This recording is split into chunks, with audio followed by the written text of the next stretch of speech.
Nah, ini asal usul mabni majhul dari lafadz qala berubah menjadi qila.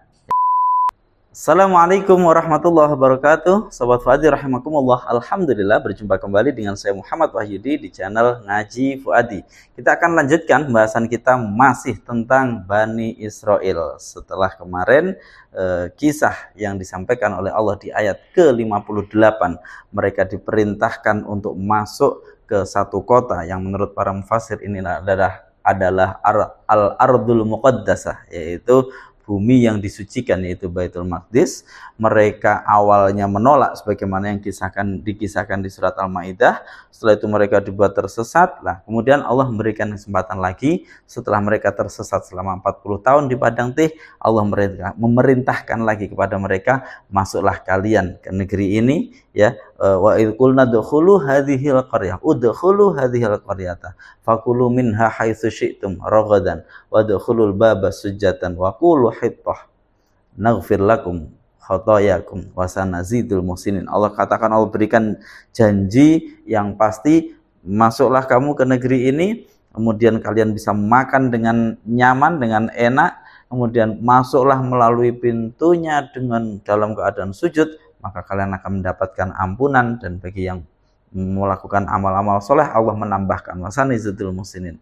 Nah, mendapatkan seperti itu ternyata tetap ada sebagian dari mereka, padahal sebelumnya telah merasakan azab dari Allah, dibuat oleh Allah tersiksa, tapi mereka tetap saja ada yang bandel. Nah, bagaimana kisah berikutnya? Ini yang akan kita bahas di ayat ke-59 surat Al-Baqarah, kelanjutan dari kisah Bani Israel.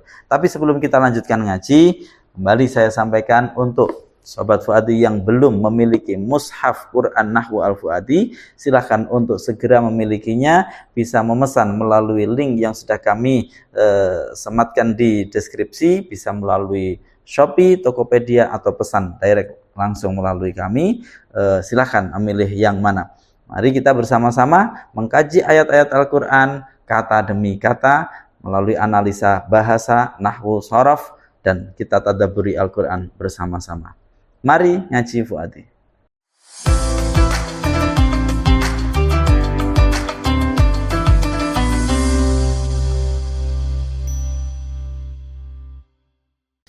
A'udzu billahi minasyaitonir rajim. Bismillahirrahmanirrahim. Fabaddala alladziina zalamu qawlan ghairal ladzi qila lahum fa anzalna 'alal ladziina zalamu rijzam minas samaa'i bima kanu yafsukun. Fabaddala, setelah mereka diperintahkan untuk mengucap hittah, ya, pada ini ayat sebelumnya mereka diajak untuk mengucap hittah, ya, mengucap hittah yang artinya adalah memohon ampunan. Lalu apakah yang mereka lakukan? Apakah mereka mengikuti itu? Ya, kita lihat ternyata apa yang mereka lakukan.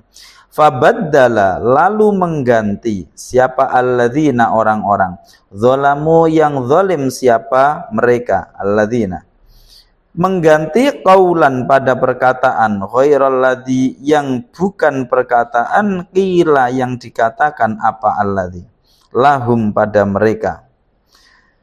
Fa anzalna, maka menurunkan siapa kami, alal ladzina, pada orang-orang, zalamu yang zalim, siapa mereka, kami menurunkan rijzan, pada siksa, minas sama'i, dari langit, bima kanu, sebab bahwasanya ada siapa mereka, alladzina, adalah yafsukuna, selalu berbuat fasik, siapa mereka. Saya ulangi, saya baca menggunakan metode Al-Fuadi. Fabaddala, lalu mengganti, siapa, alladzina, orang-orang, zalamu yang zalim, siapa mereka, mengganti qaulan, pada perkataan, ghairal ladzi, yang bukan perkataan, qila, yang telah dikatakan, apa alladzi, lahum, pada mereka. Kita langsung terjemah dulu. Lalu orang-orang yang zalim, lalu orang-orang yang mereka zalim mengganti, ya, perkataan, ya, mengganti pada perkataan yang bukan perkataan yang dikatakan.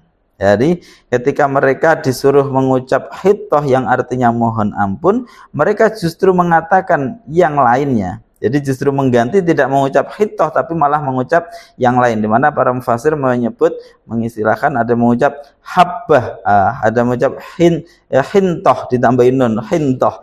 Kalau hittoh artinya mohon ampun, kalau hintoh itu biji gandum. Jadi mereka mengganti dengan perkataan yang enggak sesuai, diplesetkan bahasa sekarangnya. Apa yang diperintahkan Allah suruh mengucap hittoh malah diplesetkan dengan perkataan yang tidak diperintahkan, tidak pernah diperintahkan. Nah, lalu apa yang kemudian Allah lakukan untuk respon Allah bagaimana? Istilah sekarang, fa'angzalna, maka menurunkan siapa kami, alalladzina, pada orang-orang zalamu yang zalim siapa mereka, menurunkan atau kami menurunkan rijzan, pada siksa. Maka kami menurunkan ya, siksa pada orang-orang yang mereka zalim. Ya, siksanya itu minas sama'i, dari langit, bimaka sebab bahwasanya ada siapa mereka adalah yafsukuna, selalu berbuat fasik siapa mereka. Ya, maka atau lalu kami menurunkan pada orang-orang yang mereka zalim siksaan dari langit, sebab bahwasanya mereka adalah mereka selalu berbuat fasik. Baik, Sobat Fuadi rahimakumullah, kita lanjutkan dengan analisa kata per kata untuk lebih masuk ke dalam makna lebih dalam lagi. Baik, kita lanjutkan. Fabaddala, lalu mengganti, ya. Fa-nya jelas di sini adalah huruf ataf karena masih melanjutkan dari ayat setelahnya. Lalu apa yang terjadi? Lalu baddala, mengganti, ya. Ini dari kata-kata badal, badal pengganti, kemudian diikutkan wazan fa'ala, ya. Fa'ala menjadi badala, ya. Badala, ya, badala ini lit ta'diyah, punya makna lit ta'diyah. Tapi sebenarnya badala ini selain wazan fa'ala, selain lit ta'diyah memuta'adikan fi'il lazim, termasuk punya faedah juga yang cukup banyak, yaitu lidilalati ala taksir, untuk menunjukkan pada makna banyak atau berulang. Nah, fabaddala di sini makna yang jelas nampak adalah lit ta'diyahnya, bahwa menjadi mengganti, ya. Fabaddala, lalu mengganti. Siapa yang mengganti? Alladzina, orang-orang, ya. Badala ini fi'il madhi, hukumnya mabni fathah. Siapa yang mengganti? Alladzina, orang-orang. Ini adalah isim mausul. Isim mausul hukumnya jelas dia mabni, kedudukannya sebagai fa'il. Fa'il harusnya rofa.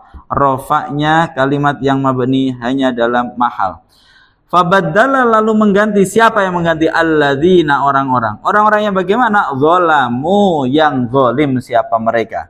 Zalamu itu fi'il madhi, hukumnya mabni. Mabni apa? Mabni dhammah, karena dia bersambung dengan dhamir rofa, dhamir apa? Wawu jamak, karena bersambung dengan apa? Wawu jamak. Nah, wawunya ini. Maka wawunya ini adalah isim dhamir yang hukumnya tentu adalah mabni, berkedudukan sebagai fa'il. Fa'il dari fi'il madhi ini. Zalamu, yang zalim siapa mereka? Ada hal yang menarik nanti kita bahas terkait dengan istilah alladzina zalamu yang ada pada ayat ini. Nanti kita akan lanjutkan. Selesai dulu. Fabaddala, lalu mengganti. Siapa yang mengganti? Alladzina, orang-orang. Orang-orang yang bagaimana? Zalamu, yang zalim siapa mereka? Berarti ini adalah fi'il plus fa'ilnya. Sudah lengkap. Ada fi'il, yaitu fi'il madhi, ada fa'ilnya. Fi'il dan fa'il ini disebut sebagai jumlah fi'liyah. Jumlah fi'liyah inilah yang berkedudukan sebagai silah dari isim mausul alladzina. Jadi alladzina isim mausul, silahnya berupa jumlah fi'il dan fa'il zalamu. Silah ini dalam metode fu'adi kita baca yang. Jadi cara bacanya fabaddala, lalu mengganti. Siapa yang mengganti? Alladzina, orang-orang. Orang-orang yang bagaimana? Zalamu, yang zalim siapa mereka? Kalau diartikan Indonesia berarti lalu orang-orang yang mereka telah zalim mengganti, ya, mengganti apa?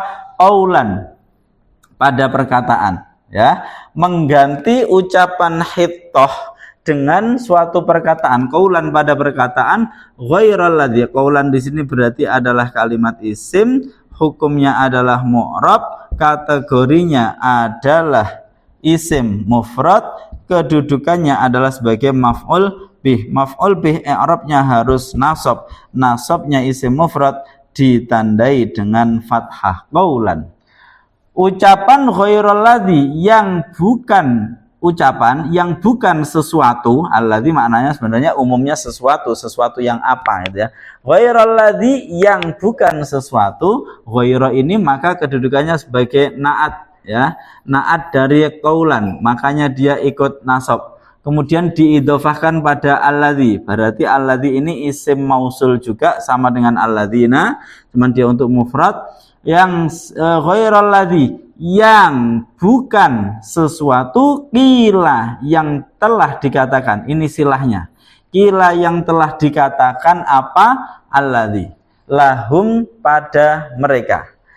Lalu orang-orang yang mereka telah zalim mengganti ucapan yang tidak dikatakan kepada mereka. Jadi mereka mengganti kata-kata hittoh dengan kata-kata yang tidak pernah diucapkan pada mereka. Ya, ini selesai. Qila adalah bentuk mabni majhul dari qala. Qala berkata, ya. Qala berkata, ini dia butuh fa'il, kemudian butuh maf'ul. Qala berkata siapa? Si A, misalkan maf'ul bihnya adalah pada sesuatu atau pada alladzi. Seseorang mengatakan sesuatu, qala. Kemudian dirubah menjadi mabni majhul, ya. Qala ini aslinya adalah qawala, mengikuti wazan fa'ala. Kemudian dimabni majhulkan menjadi uwila. Nah, seperti ini, uwila. Ya. Nah, setelah dimabni majhulkan, di sini agak terjadi keanehan, yaitu setelah ada wawu kasroh, tapi sebelumnya kok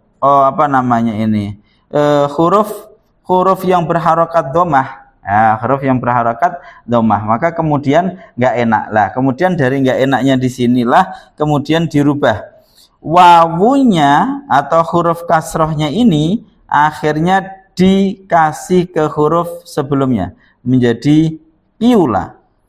Masih wawu dulu, ya, menjadi masih wawu dulu. Jadi ini wawu dan kasih kasroh, sebelumnya domah, ini berat, maka kemudian harokatnya wawu dipindah ke huruf sebelumnya, jadilah ini sukun, piula. Ya, setelah ini sukun, nggak enak, ada wawu sukun kok sebelumnya kasroh, maka kemudian wawunya dirubah menjadi kasroh, menjadi qila.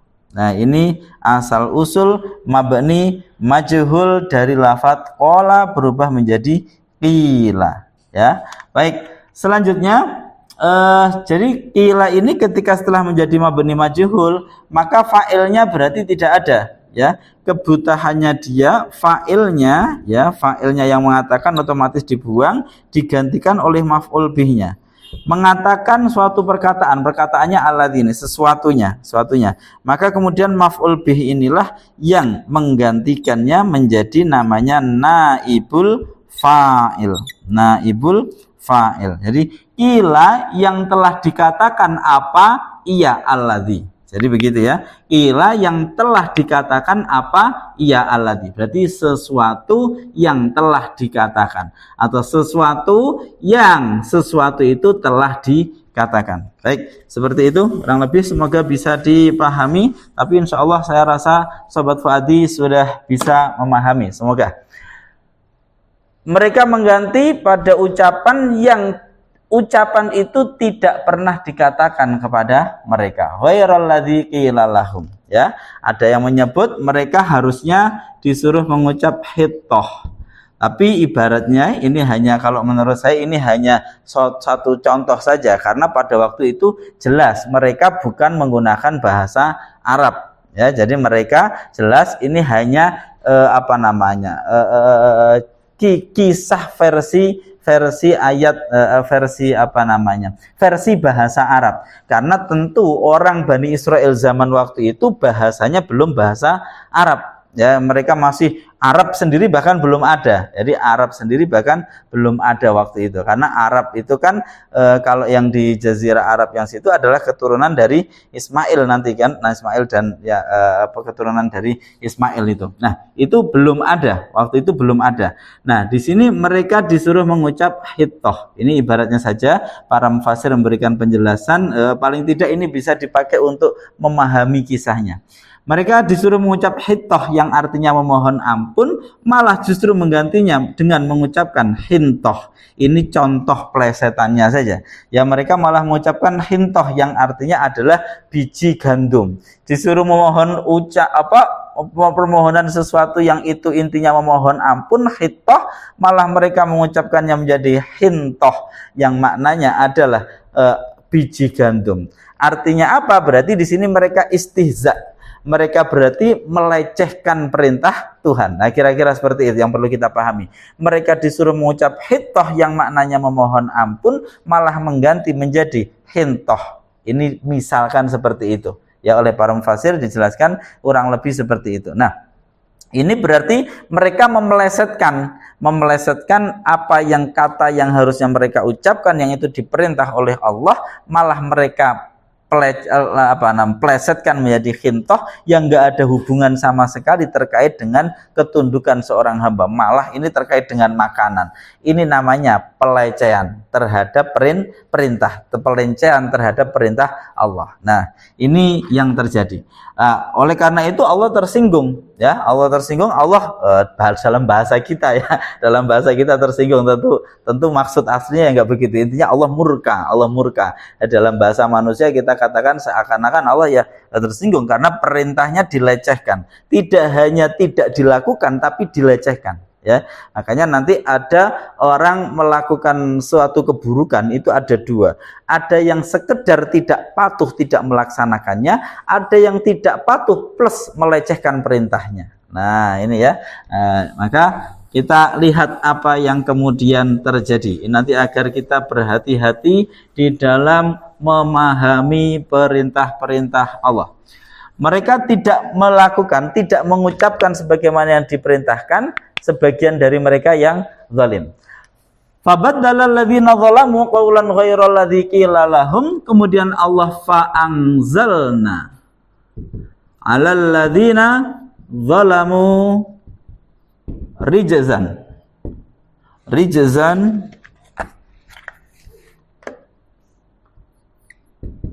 minas sama. Fa'angzalna, maka atau lalu menurunkan siapa kami. Baik, di sini kita ketemu dengan dua hal lagi ya. Yang tadi kita sudah, yang pertama yaitu wazan fa'ala. Yang faedahnya adalah lit ta'diyah. Di sini kita diberikan contoh lagi wazan lit ta'diyah untuk memberikan makna muta'addi yaitu af'ala. Nah, kalau yang atas tadi menggunakan fa'ala, di sini angzala. Dari nazala turun menjadi angzala, menurunkan, af'ala. Fa'angzalna, lalu menurunkan siapa? Kami ya. Di sini tentu kita sudah paham fa-nya adalah huruf ataf. Huruf ataf hukumnya mabni, angzala adalah fi'il madhi, hukumnya mabni. Di sini mabninya mabni sukun karena bersambung dengan dhamir rafa mutaharrik yaitu na. Na berarti di sini adalah isim dhamir berkedudukan sebagai fa'il dari angzala. Lalu atau maka menurunkan siapa? Kami. Alal ladzina, pada orang-orang, kurang ya. Alal ladzina zalamu, yang zalim siapa mereka. Menurunkan rijzan, pada siksaan atau azab minas sama'i, dari langit. Baik, kita perhatikan di sini kita ketemu kalimat yang sama.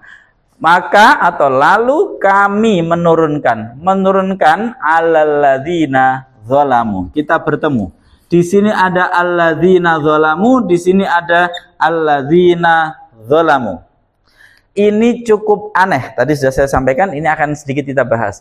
Ini cukup aneh di dalam tradisi bahasa Arab. Apa yang cukup aneh? Mengulangi kalimat yang sama tidak dengan dhamir. Ya, harusnya normalnya fabaddalal ladzina zalamu qaulan ghairal ladzi qila lahum, maka di sini harusnya cukup fa'anzalna alaihim. Untuk merujuk kepada alladzina zalamu cukup pakai dhamir, fa'anzalna, lalu atau maka menurunkan siapa kami alaihim pada mereka, orang-orang yang zalim yang mengganti itu. Tapi tidak, di sini Allah mengulangi, menyebut alalladzina zalamu. Apa pesan yang bisa kita ambil di sini? Berarti Allah ingin menekankan istilah alladzina zalamu, orang-orang yang mereka telah zalim. Apa yang ingin Allah tekankan yang bisa kita ambil? Perhatikan, alladzina zalamu di sini berarti kalimatnya fi'il. Ya. Fi'il dan kemudian fa'ilnya ini berarti pelakunya disebut dua kali. Yang pertama alladzina dalam bentuk isim mausul, yang kedua wawu ini. Wawu ini adalah isim dhamir yang merujuk kepada isim mausul alladzina, ya. Jadi isim dhamir ini merujuk kepada isim mausul ini. Orang-orang yang mereka telah zalim. Berarti apa pesan yang bisa kita ambil? Bahwa Allah menurunkan siksaan kepada mereka bukan karena tentang mereka keturunan siapa, bukan tentang mereka ini bagaimana, mungkin Allah tidak sukanya karena apa, tidak, tapi karena perbuatan mereka, karena fi'il mereka yaitu zalamu. Sehingga di sini disebutkan sebanyak dua kali ada penekanan alladzina zalamu.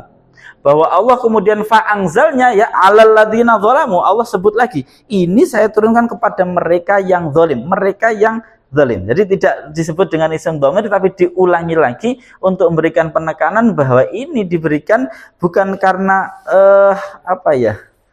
apa istilahnya sekarang sekarang itu diskriminasi, ya, tidak, karena mereka Bani Israel misalkan, atau karena mereka apa, tidak, ini murni karena tadi mereka telah zalim. Nah, kira-kira penekannya seperti itu. Normalnya harusnya cukup alaihim, tapi Allah menyebut alalladzina zalamu untuk menekankan terkait dengan alladzina zalamu, ini perbuatan mereka. Menurunkan apa Allah? Allah menurunkan rijzan pada siksaan, azab siksaan, minas samai, dari langit. Baik.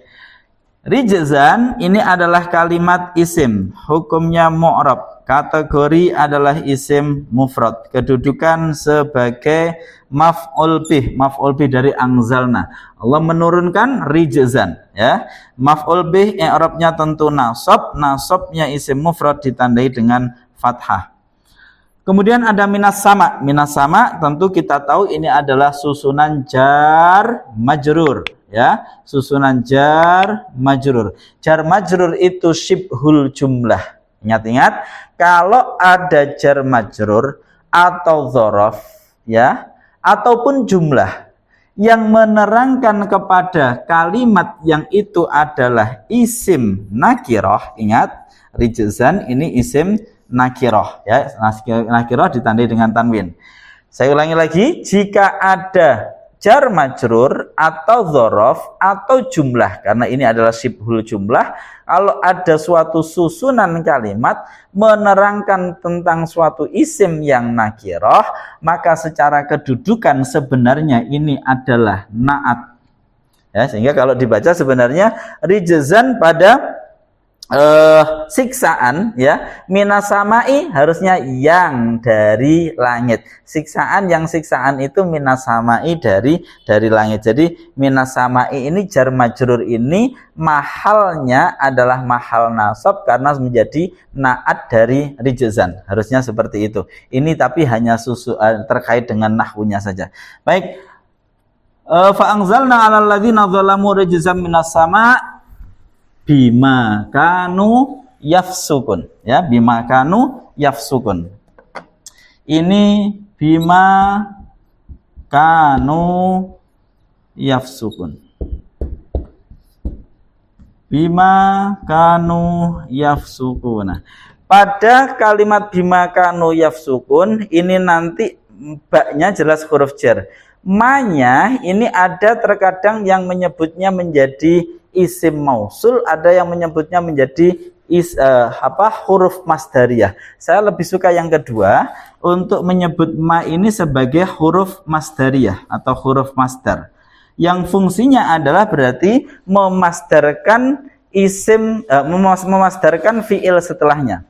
Bima kanu, makanya kita baca bima kanu sebab, nah ya, sebab bahwasanya. Nah ini ma-nya ini kita maknani huruf masdar. Sebab bahwasanya ada siapa mereka. Jadi ini berarti dimaknani masdar.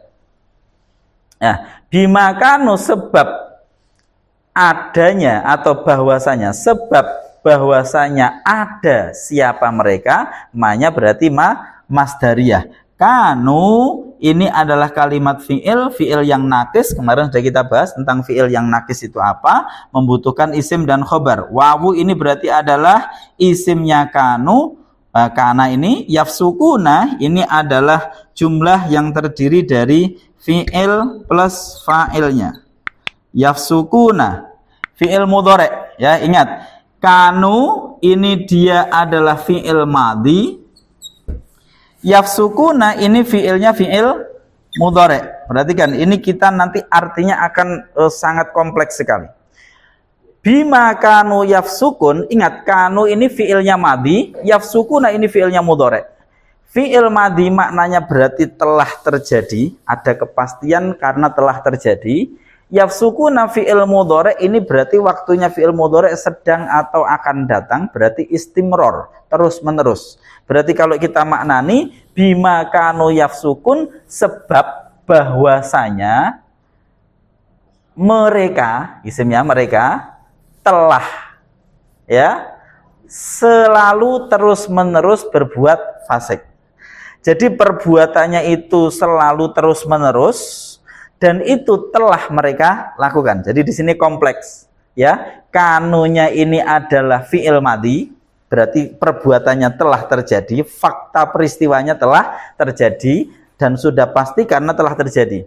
Kemudian di sini disambung dengan khobarnya kana, ya. Ini berarti ini berkedudukan sebagai khobarnya kana.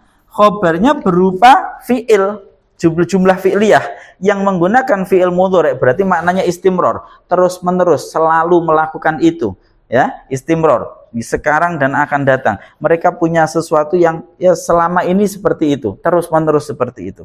Berarti kalau kita maknani, mengapa Allah menurunkan ini semua tadi, bukan hanya karena mereka telah zalim. Kalau mereka sekedar telah zalim, itu mereka kalau kemudian bertobat bisa diampuni. Tapi ini mereka telah zalim, mereka telah melakukan kezaliman itu dan Allah memberikan mereka siksaan dari langit sebab bahwasanya telah terjadi suatu fakta. Apa faktanya? Mereka terus-menerus berbuat fasik. Nah, ini mungkin semoga bisa kita pahami makna seperti ini. Baik, sekarang kita masukkan, kita internalisasi ke dalam konteks kita. Apa yang bisa kita ambil dari ayat ini? Bahwasanya ketika seseorang melakukan sesuatu, ya, maka yang perlu kita ingat, dia harus mempertanggungjawabkan perbuatannya.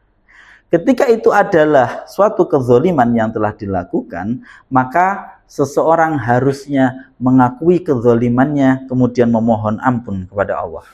Tapi ketika kezaliman itu ditumpuk dengan kezaliman yang lain, maka Allah tetap akan memberikan kesempatan untuk mereka bertobat.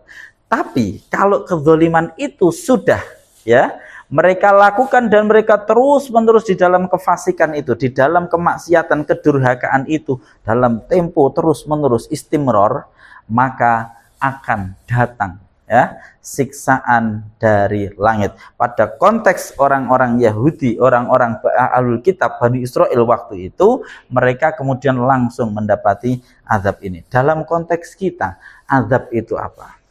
Azab itu adalah sesuatu yang tidak mengenakkan, sesuatu yang menyiksa, ya. Maka sesuatu yang menyiksa dalam konteks sekarang tidak hanya azab akan mereka langsung kemudian terkena bencana, tidak hanya itu. Azab itu termasuk justru terkadang ketika Allah membiarkan mereka terus-menerus di dalam dosa, kemudian Allah akan mengambilnya secara tiba-tiba sehingga mereka tidak lagi punya kesempatan untuk bertobat. Nah, ini yang paling bahaya. Ketika seseorang dibiarkan terus-menerus dalam dosa, mereka bukan sedang dibiarkan oleh Allah untuk mendapatkan keselamatan, tapi sedang dibiarkan oleh Allah untuk disiapi siksaan yang sangat pedih. Na'udzubillah tsumma na'udzubillah. Oleh karena itu, mari kita bersyukur sekali kepada Allah karena kita telah diberikan kekuatan, kemampuan, istiqomah. Kita telah diberikan hidayah untuk bisa mengkaji ayat-ayat Al-Quran, dan semoga kita juga diberikan kemampuan hidayah untuk bisa mengamalkannya. Yaitu apa? Tunduk kepada perintahnya untuk tidak mencoba-coba, ya, mengganti apa yang diperintahkan Allah dengan sesuatu yang itu perintah nafsu kita. Nah, kalau kita melakukan seperti itu, sungguh kita sangat merugi. Ya, terima kasih. Saya Muhammad Wahyudi. Ini ayat ke-59 surat Al-Baqarah. Jika bermanfaat, silakan dukung kami, berikan komentar yang positif dan like, share video ini. Semoga kita semua mendapatkan keberkahan dari Al-Quran. Assalamualaikum warahmatullahi wabarakatuh.